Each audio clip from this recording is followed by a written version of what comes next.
The story of radio begins in the late 19th century. In 1864, Scottish physicist James Clerk Maxwell theorized the existence of electromagnetic waves.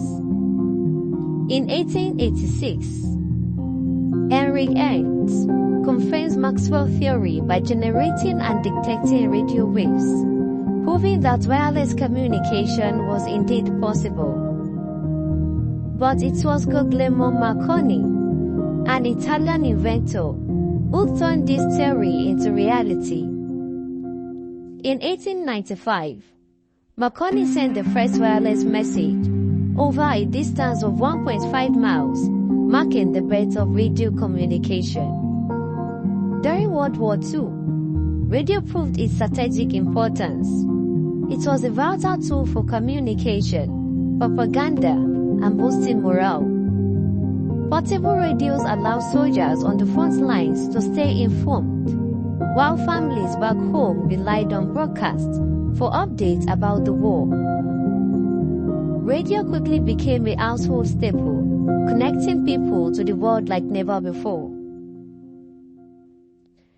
Radio has played a vital role in Nigeria's history, serving as a bridge across diverse cultures and communities. The story of radio in Nigeria begins during the colonial era. In 1933, the British government introduced radio broadcasting to the country. During the establishment of the Radio Distribution System (RDS) in Lagos, initially, it functioned as a relay for BBC programs, primarily catering to colonial administrators and expatriates. By the 1940s, radio had started to gain a foothold among Nigerians. In 1949, the RDS transformed into the Nigerian Broadcasting Service (NBS), the first indigenous radio service. The NBS aimed to provide local content, including news and cultural programs, alongside the BBC relays. The dawn of Nigeria's independence in 1960 marked a turning point for radio. The Nigerian Broadcasting Corporation (NBC) replaced the NBS with a mandate to promote national unity and cultural identity. Radio became a powerful tool for educating and informing citizens in the newly independent nation. During the Nigerian Civil War, 1967 to 1970, radio emerged as a critical medium for disseminating information and propaganda. Both sides used radio broadcasts to communicate with the public and rally support. Federal government's Radio Nigeria played a central role in keeping citizens informed. Nigeria experienced a broadcasting revolution. The liberation of the airwaves led to the emergence of private radio stations, breaking the monopoly of state-controlled broadcasting.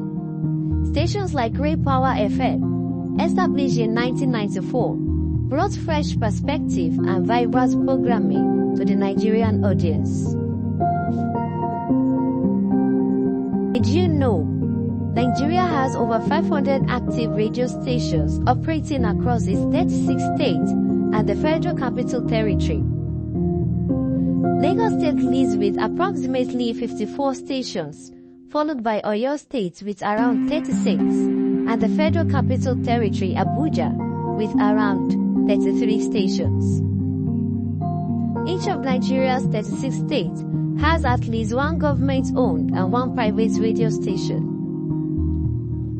Although there have been some speculations about radio in Nigeria, such as government control and censorship, which imply for much of Nigeria's history, particularly during the military regimes, state-controlled radio stations were used as tools for propaganda. Governments often restricted freedom of expression, limiting dissenting voices on the airwaves. Also, liberalization of airwaves, the privatization of radio in the 1990s brought new challenges, including acquisition of favoritism in granting licenses, Advocacy groups argue that the government have been slow to grant licenses, limiting the growth of this sector. Radio has occasionally been accused of amplifying ethnic or regional divides. Certain stations have faced criticism for broadcasting content perceived as biased towards specific ethnic or religious groups, potentially fueling tensions in the diverse nation. Hence the era of National Broadcasting Commission (NBC), responsible for regulating radio stations in Nigeria.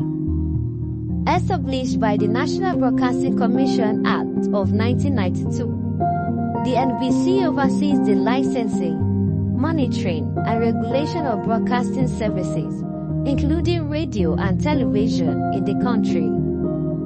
It ensures that broadcasters comply with ethical standards, promote cultural diversity, and maintain professionalism in their operations.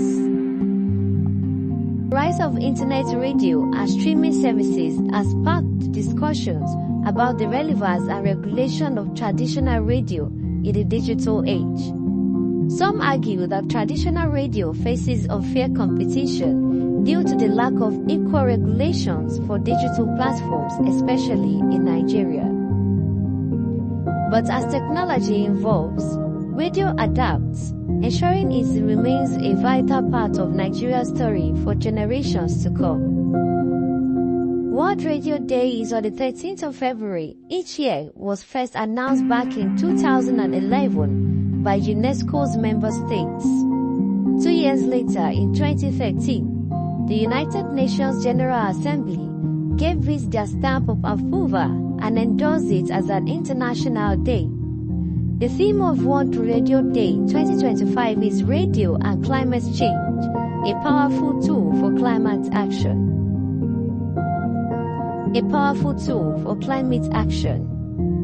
As the world faces the growing challenge of climate change, radio remains a vital medium for spreading awareness, educating audiences, and encouraging collective action.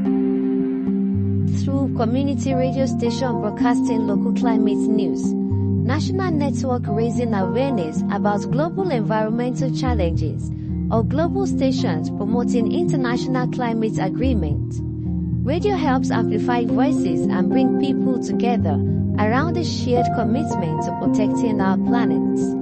On this World Radio Day, let's take a moment to appreciate the power of radio, whether it's delivering breaking news, sharing stories, or playing your favorite songs. Radio is truly a medium that connects us all.